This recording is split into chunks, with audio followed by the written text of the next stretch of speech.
The Red Kitchen Reader by Simocles Quo. Though naturally modest, I must admit to some pleasure in being dubbed by our emperor's father, the late Pelagius IV, as the finest connoisseur in Tamriel. He was also good enough to appoint me the first, and to this day the only, master of cuisine in the imperial court. Other emperors, of course, had master chefs and cooks in their staff, but only during the reign of Pelagius was there someone of rarefied tastes to plan the menus and select the finest produce to be served at court. His son Uriel requested that I continue in that position, but I was forced to graciously decline the invitation because of age and poor health. This book, however, is not intended to be autobiography. I have had a great many adventures in my life as a knight of fine dining, but my intention for this book is much more specific. Many times I have been asked, what is the best thing you ever ate? The answer to that is not a simple one. Much of the pleasure of a great meal is not only in the food, it is in the setting, the company, the mood. Eat an indifferently cooked roast or a simple stew with your one true love, and it is a meal to be remembered. Have an excellent 12-course feast with dull company while feeling slightly ill, and it will be forgotten or remembered only with distaste. Sometimes meals are memorable for the experiences that come before them. Fairly recently, in northern Skyrim, I had a bit of bad luck. I was with a group of fishermen, observing their technique of capturing a very rare, very delicious fish called meringar. The fish is found only far from shore, so it was a week's voyage out beyond civilization. Well, we found our school of meringar, but as the fishermen began spearing them, the blood in the water attracted a family of Drew, who capsized the boat and everyone on it. I managed to save myself, but the fishermen and all our supplies were lost. Sailing is not, alas, a skill I have picked up over the years, and it took me 3 weeks with no provisions to find my way back to the Kingdom of Solitude. I had managed to catch enough small fish to eat raw, but I was still delirious from hunger and thirst. The first meal I had on shore, of Nordic roast, jasbay wine, and yes, fillet of meringar, would have been excellent under any circumstances, but because of the threat of starvation I had faced, it was divine beyond words. Sometimes meals are even memorable for the experiences that follow them. In a tavern in Falinesti, I was introduced to a simple peasant dish called kolopi, delicious little balls of flesh, thick with spices and juice, so savory I asked the proprietress whence they came.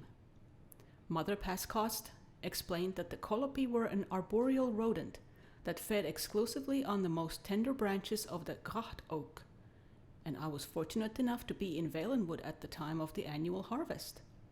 I was invited to join with a small colony of imga monkeys who alone could gather these succulent little mice. Because they lived only on the slenderest branches of the trees, and only on the ends of those same branches, the imga had to climb beneath them and jump up to pick the kolopi from their perches. Imga are of course naturally dexterous, but I was then relatively young and spry, and they let me help them.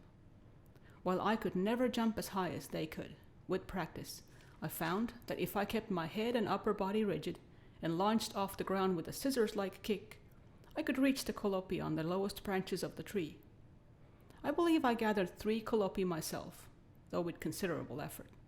To this day, I salivate at the thought of kolopi, but my mind is on the image of myself and several dozen imgas leaping around beneath the shade of the gracht oaks.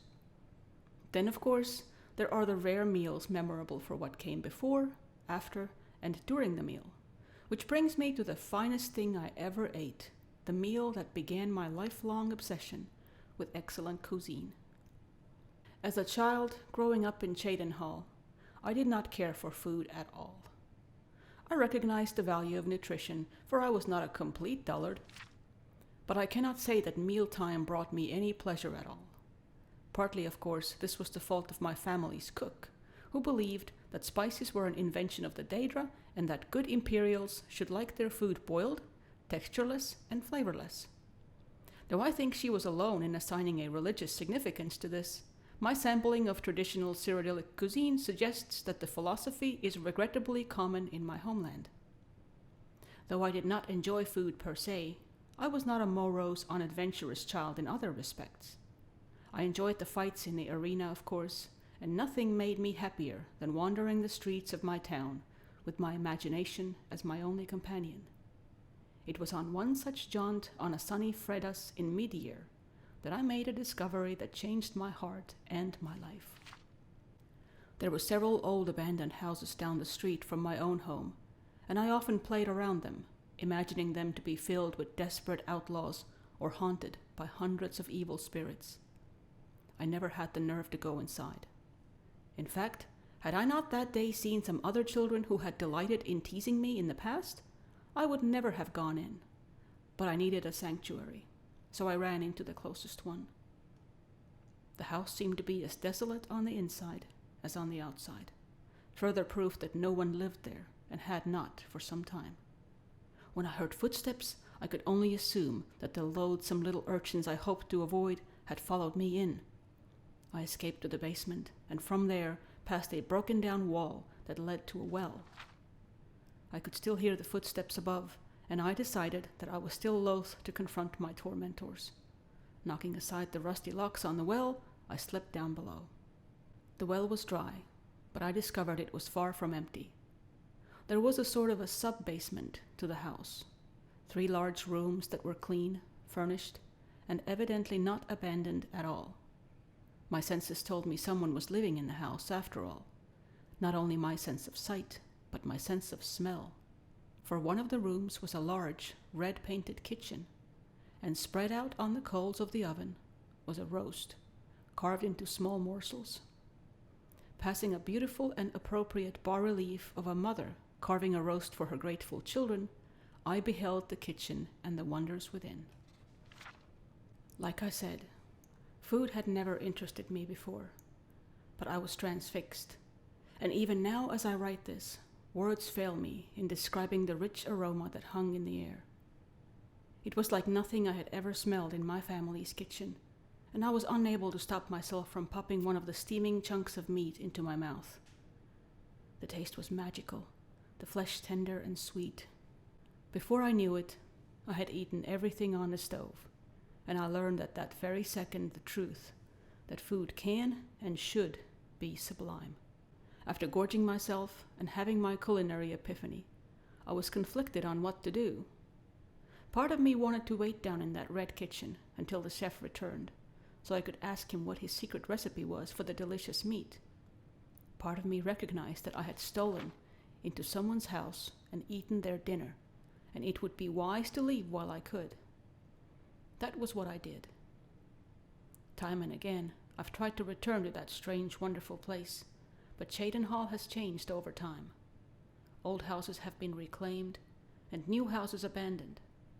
I know what to look for on the inside of the house: the well, the beautiful etching of a woman preparing to carve out a roast for her children, the red kitchen itself, but I have never been able to find the house again.